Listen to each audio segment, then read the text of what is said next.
आओ बेटा।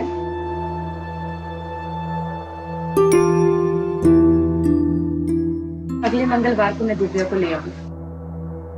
दिव्या, मेरा टाइम पे खाना खाना और टीवी कम देखना। ठीक है। ठीक है? बाय।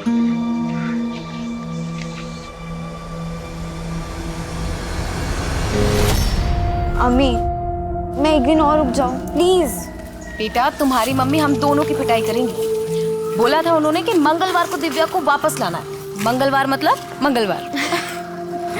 अच्छा बेटा, मेरी तबीयत ठीक होती तो मैं तुम्हें खुद छोड़ने जाती। कोई नहीं, मैं अकेली चली जाऊंगी।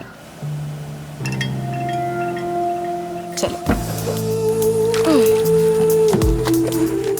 भैया, स्टाफो जंक्शन घर के ठीक बाहर छोड़िएगा। बाय।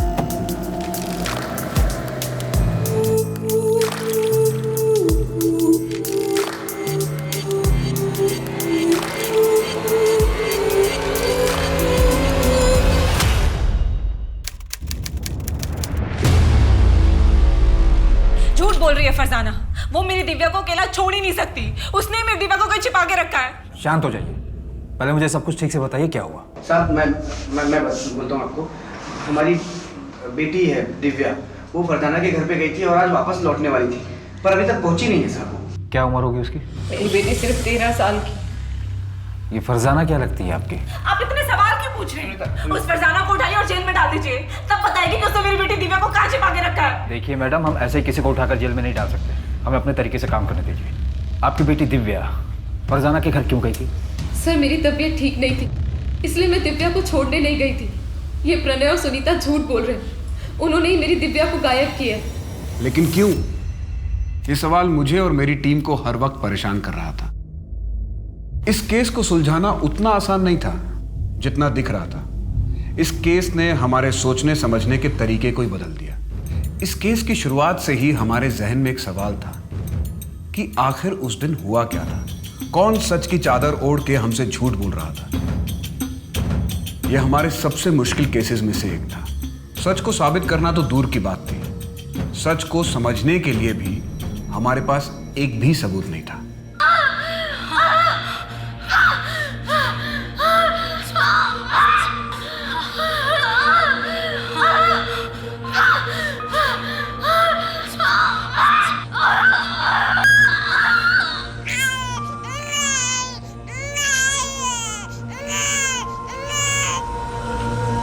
लड़की हुई है। नहीं देखना है मुझे, लेकर जाइए इसे।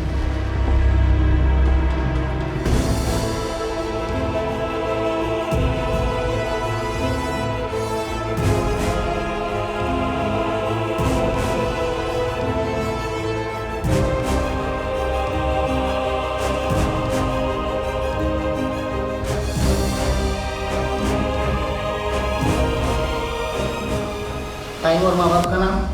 12:28। माँ का नाम फरजाना और बाप का पता नहीं है। क्लोज्ड अडॉप्शन होगा। अरे पर माँ ने कुछ तो नाम दिया होगा। अरे शक्ल तक तो देखी नहीं। तू ऐसा कर, दिव्या लिख दे और ये पायल उसके पास रख दे, उसकी माँ का है। ये पायल तो बहुत बड़ा है। हाँ तो बड़ी होगी तो पहनेगी ना, तुझे क्या करने का है। तू उसके पेपर्स के साथ रख दे बस।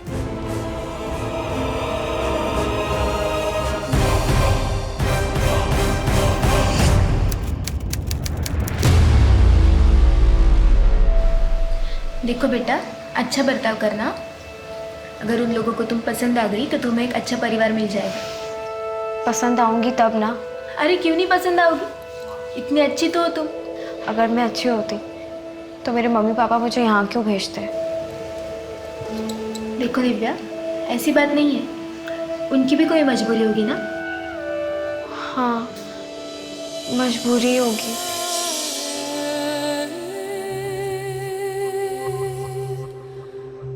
अच्छे से रहना और बीच बीच में मिलने भी आना। बाय।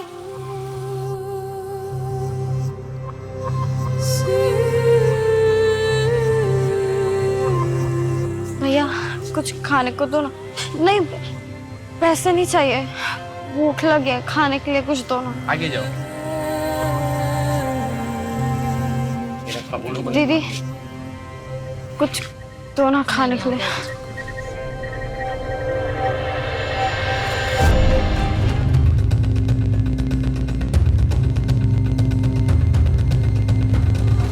ऑर्फनेज में सबसे शांत लड़की है दिव्या। एक एनजीओ के साथ मिलकर हम ही ने रेस्क्यू करवाया था। कहाँ से? एक बेगिंग रैकेट था। फेक अडॉप्शन में ट्रैफिक हो गई थी। तो मैडम उसके साथ? फॉर्चुनेटली नहीं, उसको मारा पीटा जाता था, भूखा रखा जाता था, लेकिन पूरे 1 साल में उसके साथ एग्जैक्टली क्या क्या हुआ ये अभी तक दिव्या ने हमें नहीं बताया। लेकिन मैडम वो हमारे साथ घुल मिल तो जाएगी ना? प्यार हर जख्म भर देता है।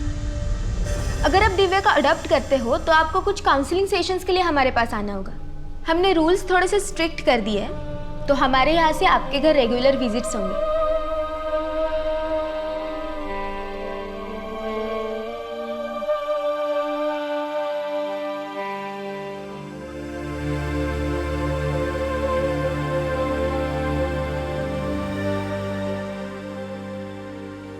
दिव्या, मैंने तुम्हारा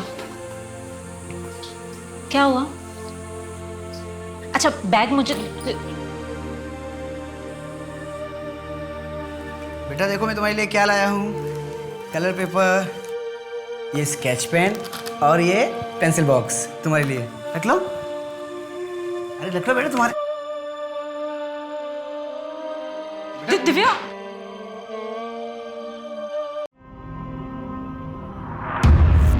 पण प्रणय अडॉप्ट करण्याची काय गरज आहे? अरे शुभम है ना, इसको तो अपना ही बेटा समझ। पण भाऊ शुभम तो है ही, एक बच्चा और रहेगा घर में तो सुनीता का भी मन लगा रहेगा। कुछ भी कर, पर एक बात का ध्यान रख, मैं मेरे बेटे का हक किसी और को मारने नहीं दूंगा। हाँ ठीक है, अगर वो तेरा खून होता तो मेरे को कोई फर्क नहीं पड़ता, पर अपनी खानदानी प्रॉपर्टी में मैं किसी और को हिस्सा लेने नहीं दूंगा। ऐसे लोग क्रिमिनल बनते हैं, और ये तो पता नहीं किसका गंदा खून है। ओ भाऊ ऐसा बोलो नको। हाँ मैं आपकी इज्जत करता हूँ इसलिए बताने आया था, परमिशन लेने नहीं आया था आपसे। चल सुनीता निक तो भी। एक मिनट प्रणव, भाव क्रिमिनल गंदी परवरिश से बनता है, और मैं अपने बच्चे की परवरिश आपकी तरह बिल्कुल नहीं करूंगी। चलो प्रणव। मन तो बेटे का था, पर कोई नहीं, बेटी सही। अच्छा हो हमने बेटी अडॉप्ट की, अब राजीव भाव को कोई दिक्कत नहीं होगी। अरे तुम उनकी बात पे इतना गौर मत किया, उनकी बात का कोई सर पैर नहीं होता।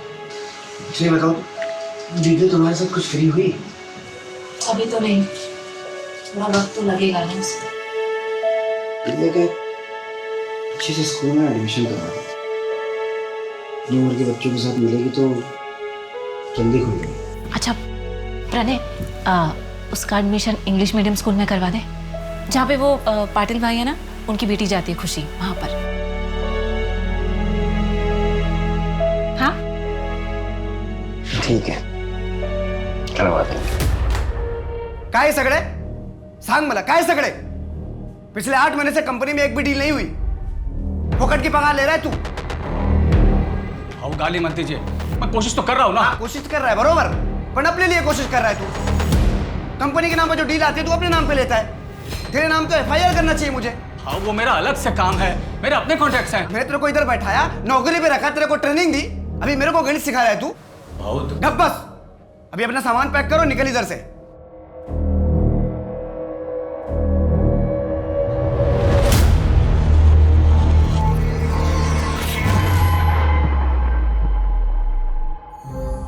दिव्या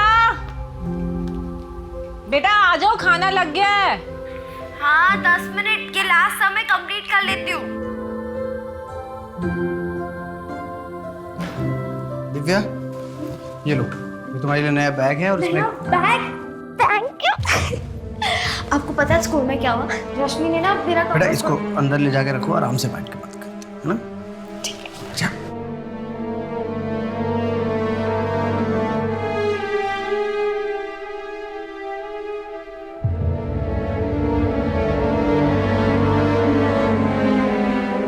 अच्छा मैं क्या सोच रही थी कि दिव्या का एडमिशन किसी सस्ते स्कूल में करवा दे, उससे क्या होगा?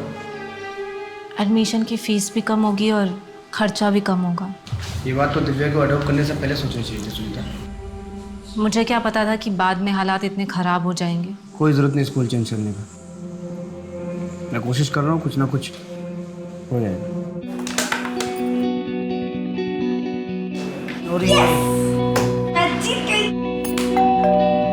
मैं देखते जी। आप सुनीता मात्रे हैं? हाँ जी बोलिए। दिव्या है क्या? आप कौन? मैं दिव्या की अम्मी।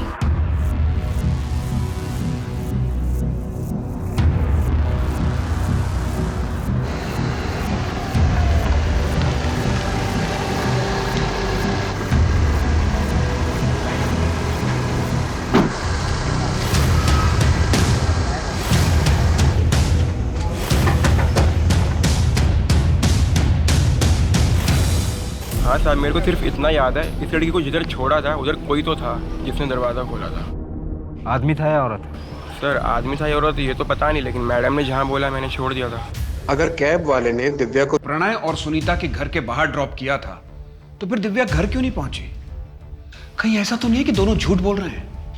सर कोई तो झूठ बोल रहा है। ये दिव्या आउट ऑफ वेडलॉक बच्ची है। 13 साल पहले फरजाना ने उसे अडॉप्शन के लिए दिया था। फिर ये अब क्यों आई है? फरजाना मेरी बात को समझो तुम। मैं अभी तुमसे शादी नहीं कर सकता हूँ, अम्मी नहीं मानेगी। सफी तुम एक बार अपनी अम्मी से मिलाओ तो मुझे, मैं उन्हें मना लूंगी। मैं उनकी इतनी सेवा करूंगी कि वो भूल जाएंगी कि मैं किस जाति की हूँ। फरजाना अम्मी को समझाना इतना आसान नहीं है। देखो मुझे थोड़ा वक्त दो, मैं अभी अपने पैरों पे खड़ा भी नहीं हुआ हूँ। मैं अम्मी से बात क्या करूंगा, कैसे समझाऊंगा उन्हें? ठीक है, लेकिन जो भी करना है जल्दी करो, मेरे पास ज्यादा वक्त नहीं। मैं अभी चलती हूँ, अब्बू घर पे इंतजार कर रही हूँ। अच्छा सुनो तुम, इतनी मुश्किल से तो आई हो तुम फरजाना, 10 मिनट से रुक जाओ।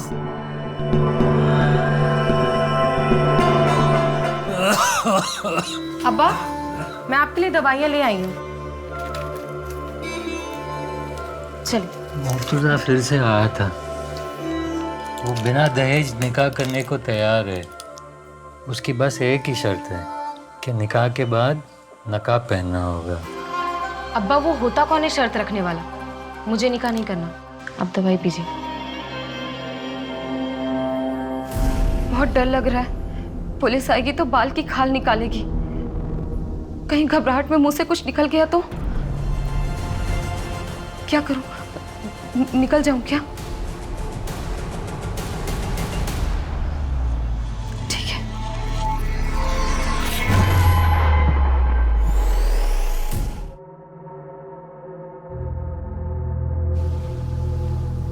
बुरा साया है तुझ पर, और वो इतनी आसानी से तेरा पीछा नहीं छोड़ेगी।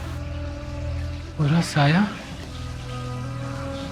तो पापा आप ही बताइए ना, क्या करना होगा मुझे? अरकान करना होगा।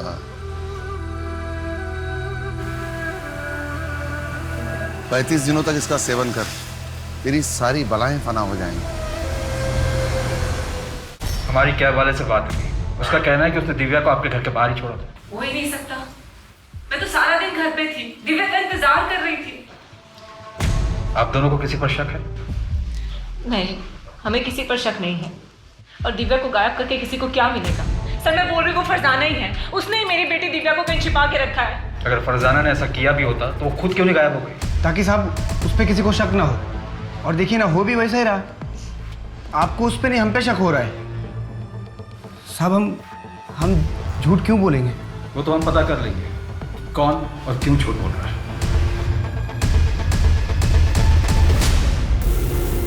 देख प्रणय, अगर दिव्या से तू मेरी शादी कराता है तो मैं तुझे 8 लाख रुपए दूंगा, और तुझे वो वापस भी देने की जरूरत नहीं। भाऊ क्या बात कर रहे हो? मेरी दिव्या सिर्फ 13 साल की है। तो क्या हुआ, आज नहीं तो कल शादी तो करवाओगे। 8 लाख छोटी रकम नहीं होती। पैसे वाला तो क्या? अपनी बेटी बेचूंगा तुझे? हाँ, निकल यहाँ से। और आइंदा मेरे घर पे दिखाई मत पड़ना। आइंदा दिखाई पड़ा ना तो जान से मार दूंगा। मैंने सोच भी कैसे लिखी मैंने? अपनी बच्ची बेचूंगा इसे।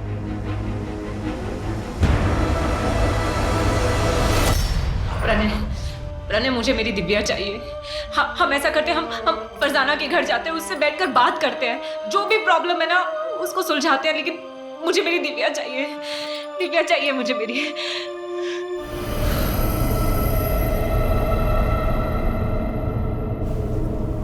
खाना लगा दिया है। हट, हाथ नहीं लगाना। नहीं खाना है तेरी नाजायज कमाई। पता नहीं क्या करके पैसे लाती है। कुछ भी करती हूँ, कम से कम अपना और तुम्हारा पेट तो पालती हूँ। और ये तुम्हारी दारू, ये तो वही पैसे से आती है। क्या बोला?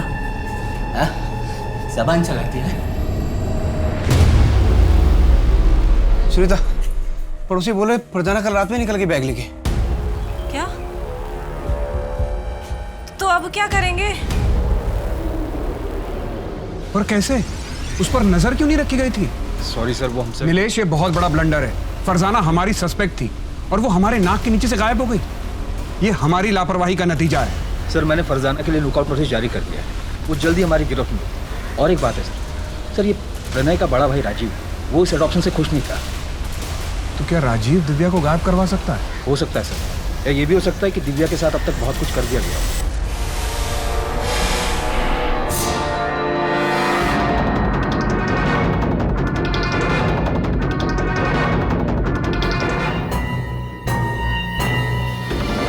जी, मुझे अडॉप्शन से प्रॉब्लम था, लेकिन जब लड़की अडॉप्ट हुई तो फिर मुझे क्या प्रॉब्लम? सुनीता और प्रणय का जो कुछ भी है वो रखे वो।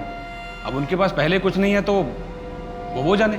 मतलब प्रणय का बिजनेस काफी डाउन हुआ है और मुझे पूरा यकीन है सर, अब प्रणय भी पछता रहा होगा उस दिव्या को अडॉप्ट करके। और सर, रही मेरी बात, मुझे उस दिव्या से क्या प्रॉब्लम होगा?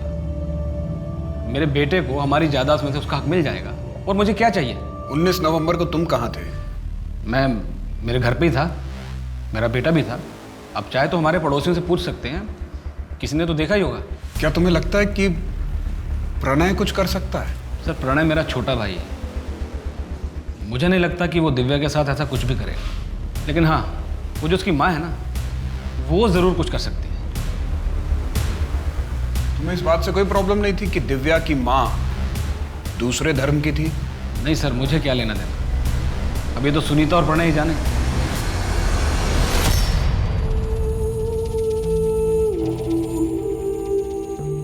पापा, ये देखो मैंने आपके लिए बनाया। Happy father's day.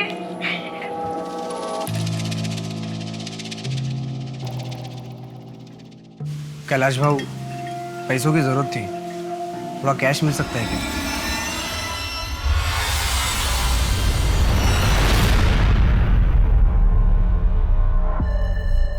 कहीं तुमने ही दिव्या को? सुनीता, दिमाग खराब हो गया तुम्हारा? इतना गिरा हुआ इंसान नहीं हो कि पैसों के खातिर अपनी बच्ची को बेच दूं। मेरी मजबूरी मेरी बच्ची से बढ़ के नहीं है, और जितना प्यार तुम करती थी उतना मैं भी करता था दिव्या से। करता था मतलब? मेरी दिव्या भी जिंदा है।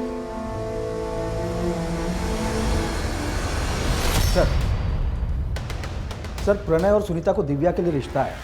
कैलाश वागले नाम का एक आदमी है, यहाँ गोवा में 3 रिजॉर्ट है उसके, और 8 लाख रुपए में बात भी तय हुई। पहले तो प्रणय ने उसे धक्का मार कर निकाल दिया, लेकिन अपने खबरी जग्गू ने पता किया ये प्रणय दोबारा कैलाश से मिला था, शायद डील कर ली। तो क्या ये चाइल्ड मैरिज का केस है? कहीं ऐसा तो नहीं कि प्रणय ने मौके का फायदा उठाया ताकि सबको ये लगे कि ये सब कुछ फरजाना ने किया है? और ये भी हो सकता है कि प्रणय और फरजाना दोनों मिले हों। ये फरजाना इंदौर से है ना? जी सर, उसका एड्रेस भी हमारे पास, मेरी लोकल पुलिस से बात भी हुई है। नहीं नीलेश, तुम खुद इंदौर जाओ और इस फरजाना की कुंडली निकालो। 1 महीना बीत गया है और हमारे पास दिव्या की कोई खबर नहीं।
महीने हो चुके हैं और तुम अब तक अपने घर वालों को मना नहीं पाए।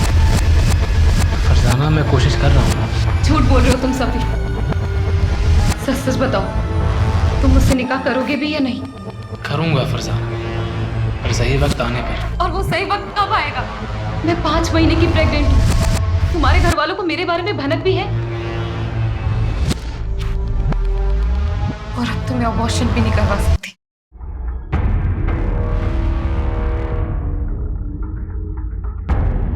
और कब तक यहाँ रहना होगा? फरजाना, जब तक पुलिस मामला रफा दफा नहीं कर देती है तब तक। काश मैं दिव्या के साथ थोड़ा और वक्त गुजार पाती।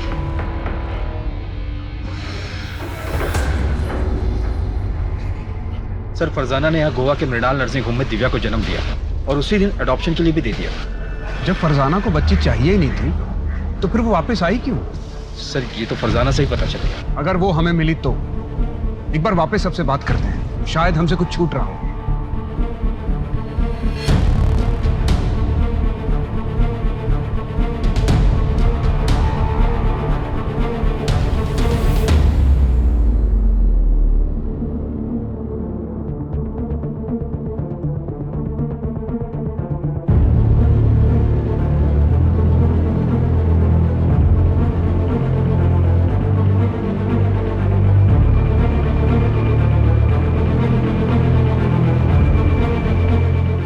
कहीं कुछ नहीं मिला। ऐसा कैसे कि कोई एविडेंस किसी के खिलाफ नहीं जो हमें उस बच्ची तक पहुंचा सके? सर, अब तक तो पता नहीं दिव्या को कहां से कहां ले जाया गया होगा। पता नहीं अब तक ये बच्ची जिंदा होगी भी या नहीं।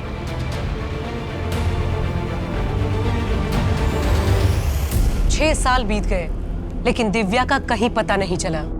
1 साल बाद पुलिस भी दूसरे केसेस में उलझ गई और दिव्या मिसिंग केस फाइलों के नीचे दब गया।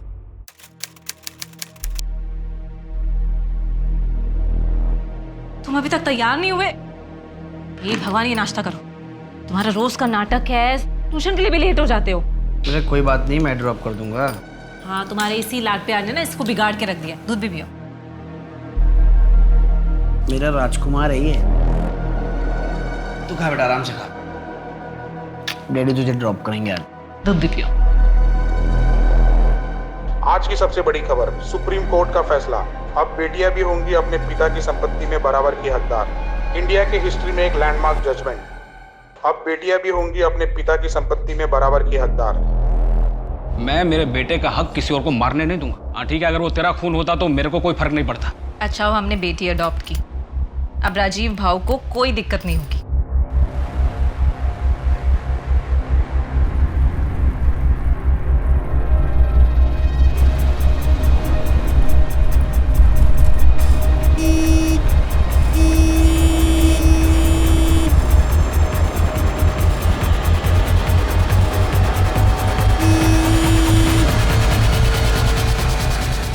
भाई क्या कर रहे हो? बीच पे खड़े हो, साइड में लो ना। भाऊ गाड़ी बंद पड़ गई है भाऊ।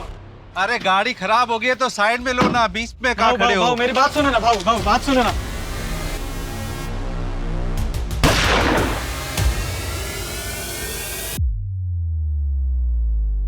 सुरेश कांबले नाम था सर। इंपोर्ट एक्सपोर्ट का बिजनेस है, बड़ा आदमी और पॉलिटिकल कनेक्शन भी बहुत स्ट्रांग थे। तभी ऊपर से प्रेशर आ रहा है। गाड़ी में नेम प्लेट भी नहीं है। कमल, ये स्टिकर देख रहे हो? कॉमन नहीं है। मैंने इसे स्टिकर और बाइक की फोटो सर्कुलेट करवा दी। पता करो कि कहाँ प्रिंट हुआ था और किसने करवाया। विक्टिम के बारे में और कोई डिटेल? सर, सुरेश कांबले का ज़्यादातर बिजनेस कैश में होता था। बैंक में पैसा जमा करने जा रहा था। इतना बड़ा आदमी खुद कैश जमा करवाने जा रहा था? पैसों को लेकर वो किसी पर भरोसा नहीं करता था। फैमिली में और कौन कौन है? वाइफ पुष्पा कांबले और बेटा धीरज। वाइफ तो यही गोवा में और बेटा अमेरिका में पढ़ाई कर रहा है। बड़ा आदमी था तो दुश्मनी कई लोगों से रही होगी।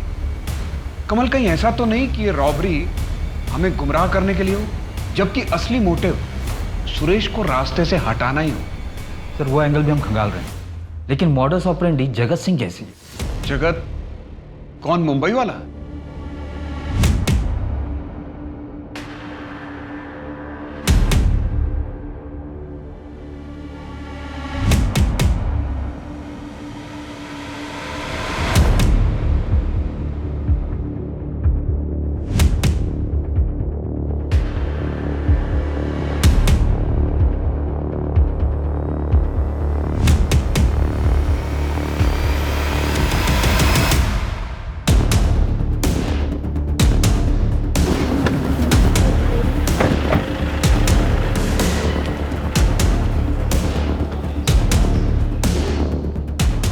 तो सही मिली।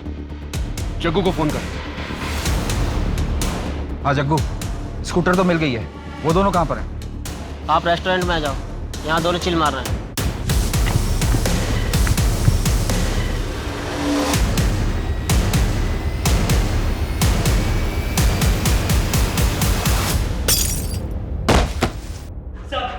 खड़ा हो। खड़ा हो। अपना मुंह खोल और बता किसके कहने पे मारा सुरेश कामले को। बोल। नहीं जानता मैं किसी सुरेश कामले को। सब नहीं जानता? अच्छा, अब तुम दोनों को कोई नहीं जानेगा।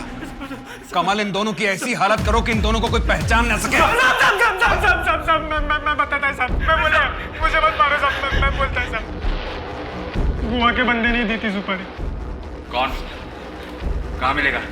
वहीं पे जहाँ से हमें उठाया था सर।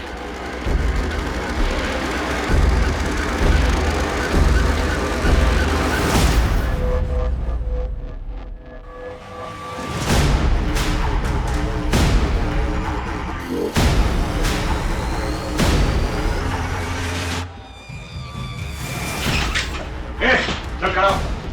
क्या कर रहा? खड़ा हो। अरे कहाँ ले जा रहे? बात सुनिए, पूरे घर को चेक करो। कहाँ ले जा रहे? क्या कर रहे हैं आप? कहाँ ले जा रहे? मेरी बात सुनिए।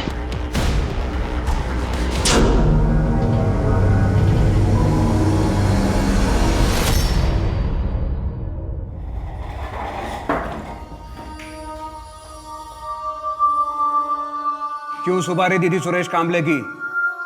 वो तो तुम्हारा शागिर्द था। कर्म अच्छे कर, ऊपर वाले का यही फरमान है तेरे लिए। अगर अगले 2 सेकंड में अपना मुंह नहीं खोला ना तो उसी ऊपर वाले के पास भेज दूंगा।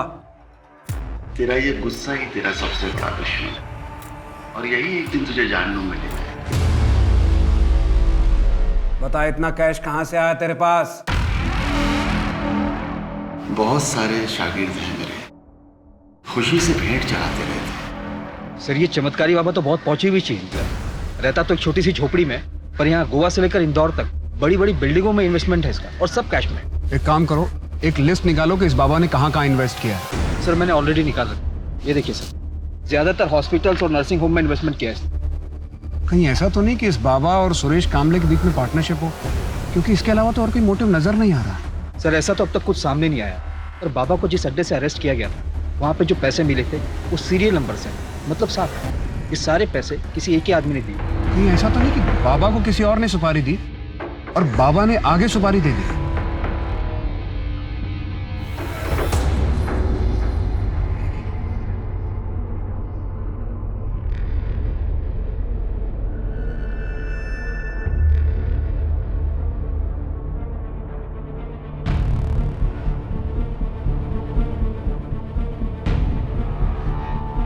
टाइम और माँ बाप का नाम?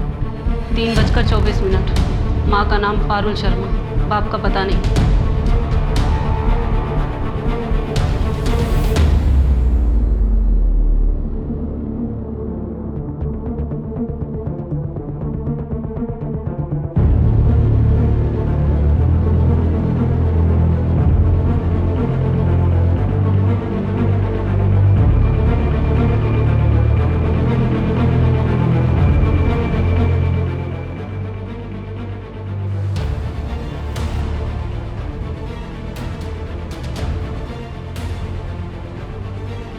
सर फरजाना ने यहाँ गोवा के मृणाल नर्सिंग होम में दिव्या को जन्म दिया है।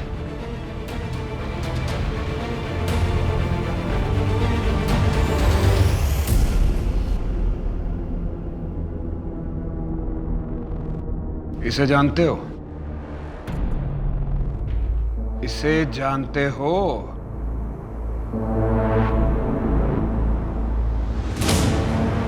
नहीं। इसे मृणाल नर्सिंग होम से अडॉप्ट किया गया था और इसने इस बच्ची को जन्म दिया था।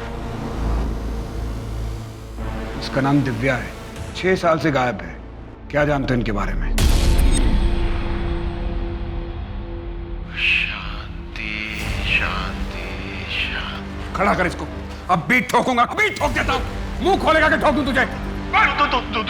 2/13 गणेश जी का पंजी।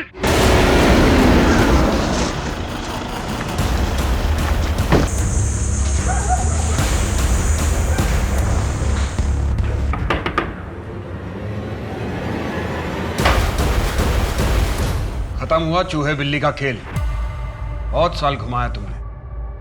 फरजाना, मेरे पास एक प्लान है, सुनो, बैठो, ध्यान से सुनो। हम एक काम करते हैं कि हम ये बच्चा एक अस्पताल में दे देते हैं। क्या बोल रहे हो तुम सफी? मैं अपना बच्चा किसी को नहीं दूंगी। फरजाना, मेरी बात ध्यान से तो सुनो। देखो, एक चमत्कारी बाबा की वजह से मुझे एक अस्पताल के बारे में पता पड़ा है। हम ये बच्चा वहाँ दे सकते हैं, वही बच्चा रख लेंगे और डिलीवरी होने तक तुम भी वहाँ रह सकती हो। हम जब निकाह कर लेंगे फिर ये बच्चा वापस ले लेंगे। और ना ही मेरा सफ़ी से कभी निकाह हुआ और ना ही मैं अपनी बच्ची को ले पाई। फिर मुझे पता चला कि सफ़ी को HIV है। मैंने अपना टेस्ट करवाया तो मैं भी पॉजिटिव आई। मौत को इतने करीब से देखने के बाद मेरे अंदर की ममता जाग गई। सोचा बच्ची कुछ ही जिंदगी अपनी बच्ची के साथ गुजार पाऊं, पर दिव्या आप कहाँ हैं? क्या? क्या वो जिंदा है? मैं तो सोच रही थी कि वो उन दोनों के साथ खुश है। मुझे लगा था कि उन दोनों ने दिव्या का किडनैप करवाया ताकि वो मुझे फंसा सके। इसीलिए मैं उनके रास्ते से खुद हट गई ताकि वो तीनों खुश रह सके।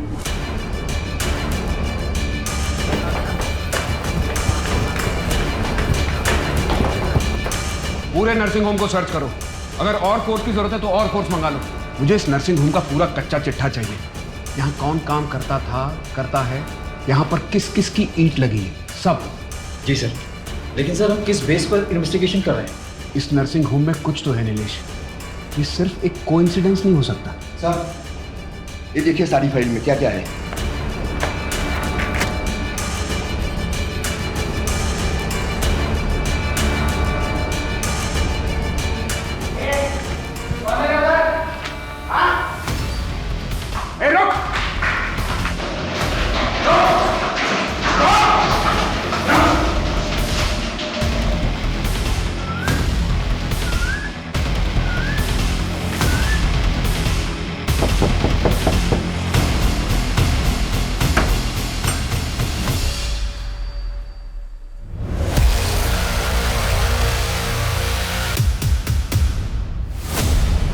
फरजाना, ये सब क्या है?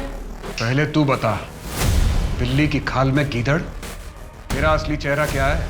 क्या बकवास कर रहे हैं आप? तुमने दिव्या को बचपन में अडॉप्शन के लिए नहीं ट्रैफिक किया था। मृणाल नर्सिंग होम का वार्ड बॉय हमारी हिरासत में है। उसने अपना मुंह खोल दिया है। हमारे पास उन सारी लड़कियों की लिस्ट है जिसे तूने ट्रैफिक किया था। बोल, कहाँ है दिव्या? बोल। फरजाना, मुझे कैसे पता होगा? 6 साल पहले वो सुनीता के घर के बाहर से गायब हुई थी। ये दिव्या की अभी की रिपोर्ट है जो हमें मृणाल नर्सिंग होम से मिली है। ये बताएगा?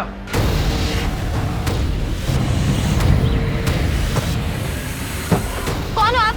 क्या हो रहा है ये? कौन हो आप? ये क्या कर रहे हो?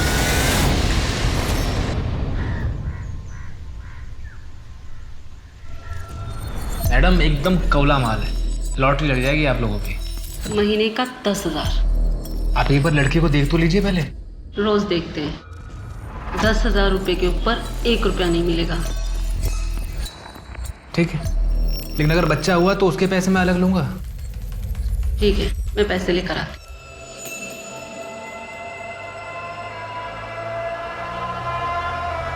इसका नाम गौरी है। जाओ। प्लीज मुझे जाने दो। प्लीज मुझे जाने दो। दिव्या मुझे कभी नहीं चाहिए थी। वो अनचाही बच्ची थी। मैं बस फरजाना के साथ रहना चाहता था, लेकिन फरजाना को दिव्या चाहिए थी। इसलिए मैंने एक ऐसा रास्ता निकाला जिससे मेरे पास पैसे भी आ गए और दिव्या से छुटकारा भी मिल गया। तो जैसा खुदगर्ज इंसान मैंने आज तक नहीं देखा, जिसने अपने फायदे के लिए अपनी बेटी को एक नहीं 2-2 बार दलदल में धकेला। उसे एक अच्छा घर मिल गया था ना, लेकिन तूने उससे वो भी छीन लिया। तुझ जैसे लोगों को तो बाप कहलाने का हक ही नहीं है। सर, दिव्या मेरा खून जरूर थी, लेकिन मैं उसका बाप नहीं था। फरजाना, बोल, कहाँ है मेरी दिव्या? वरना चीर दूंगी तुझे। चाकू नीचे करो। मैं इसे नहीं छोड़ूंगी। बोल, दिव्या कहाँ है? बोल। फरजाना, सिर्फ यही है जो हमें दिव्या तक पहुंचा सकता है। अगर इसे कुछ हो गया तो शायद हम दिव्या तक कभी ना पहुंच सके। चाकू दे दो, छोड़ो इसको। सर, मैं आपको लेके चलता हूँ जहाँ पर बच्ची को रखते हैं, लेके चलता हूँ। सर, यहीं पर है दिव्या। कहाँ पे? दिव्या,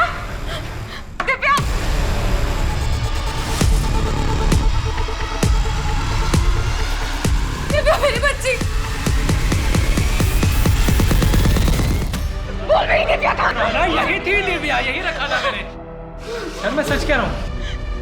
दिव्या!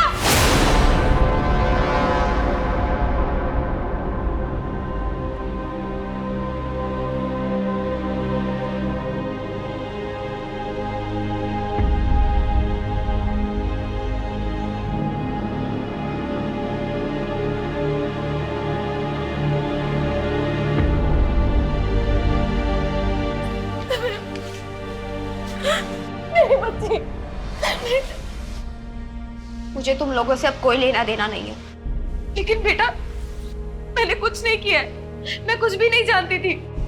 पैदा होते ही मुझे फेंक दिया और जब मेरी जिंदगी में एक उम्मीद की किरण आई तो तुम अंधेरा बनकर आ गई। अगर तुम मेरी जिंदगी में ना आती तो मेरे साथ ये सब कुछ नहीं होता। बेटा मैं इसमें शामिल नहीं थी।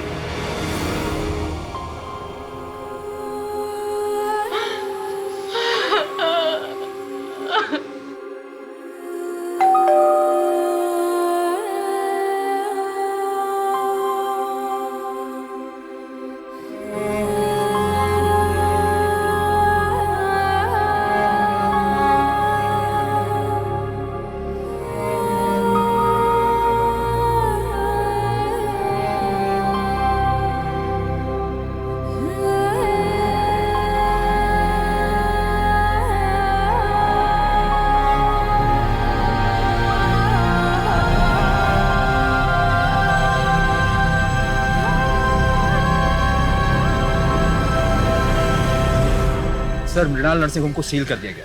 पिछले 25 साल से गोरख धंधा वहाँ चल रहा था। कुछ औरतें अपनी मर्जी से आती थी, फरजाना जैसे, उन्हें स्मूथ कॉलम में रखा जाता था, और कुछ खरीदी जाती थी दिव्या के जैसे, उन्हें डिफिकल्ट कॉलम में रखा जाता था। फिर उन्हें प्रेग्नेंट करके उनके बच्चों को बेच दिया जाता था। बाबा ने अपना मुंह खोला कि सुरेश कामले की सुपारी किसने दी थी। आपने जब से उसका सत्य से परिचय करवाया और ऊपर जाने का मार्ग खोला, तब से वो तोते की तरह बोल रहा है। उसने बताया कि सुरेश की सुपारी उसके बेटे धीरज ने दी थी अमेरिका से। सर मैंने अमेरिकन एम्बेसी में बात की और प्रत्यार्पण के लिए भी रिक्वेस्ट डाली। नीलेश, इस दुनिया में कैसे कैसे लोग हैं। एक बेटी बिना माँ बाप के इस दुनिया में कितना कुछ झेलती है, और एक बेटा जिसे उसके बाप ने दुनिया के सारे सुख चैन दिए, वो अपने बाप की हत्या करवा देता है। सर आप दिव्या को कभी भूले ही नहीं थे ना? कभी नहीं। कुछ केसेस एक दरार छोड़ जाते हैं, ये भी उनमें से ही एक था। वैसे दिव्या की काउंसलिंग शुरू हो गई है। होपफुली उसे वैसी जिंदगी मिलेगी जैसी वो डिजर्व करती है।